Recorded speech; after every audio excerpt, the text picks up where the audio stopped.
Al-Baqarah 221 kan disinggung kalau jangan nikahkan wanita muslim mukmin dengan laki-laki yang muslim. Nah, sekarang kan sering kejadian Ustadz, hanya karena mereka saling mencintai laki-lakinya misalkan non muslim, akhirnya ya mau nggak mau pindah agama hanya untuk menikah.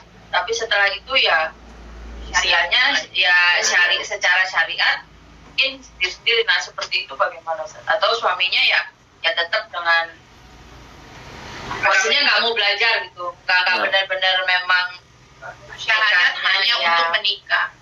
Masuk Islam hanya untuk nikah aja. Iya, syahadatnya hanya untuk menikah. Ya, berkaitan dengan orang yang masuk Islam.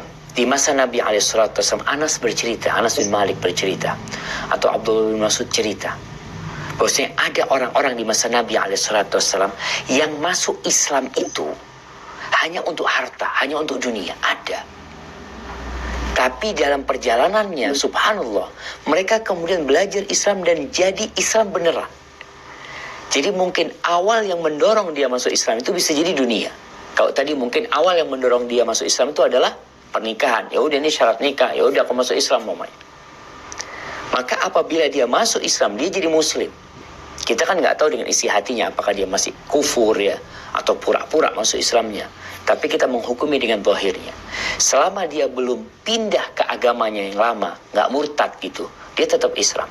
Cuma sekarang yang jadi PR adalah bagaimana ini lelaki jadi benar Islamnya. Ini yang terkadang tidak ada follow up dari pihak perempuan. Kenapa Rasulullah SAW mengingatkan para wanita, pilihlah lelaki yang agama dan akhlaknya baik. Menikah itu bukan hanya dengan wajah, enggak, tapi dengan agama dan akhlak. Itu yang lebih utama. Tapi kalau akhirnya terjadi pernikahan, udah tahu suaminya ini baru masuk Islam, sang perempuan kadang-kala juga bukan muslimah yang taat, sehingga jadi nggak benar rumah tangganya. Cuma ada jamaah, ada cerita dari teman kemarin anak Bandung cerita, nggak tahu di Amerika atau di mana. Oh, di Swiss, di Jenewa.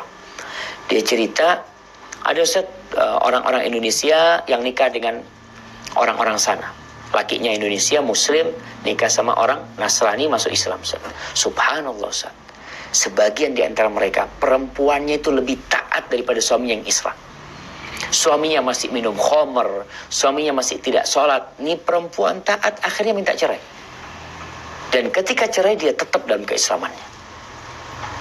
Maka bisa jadi yang mendorong orang menikah itu pertama urusan nikah.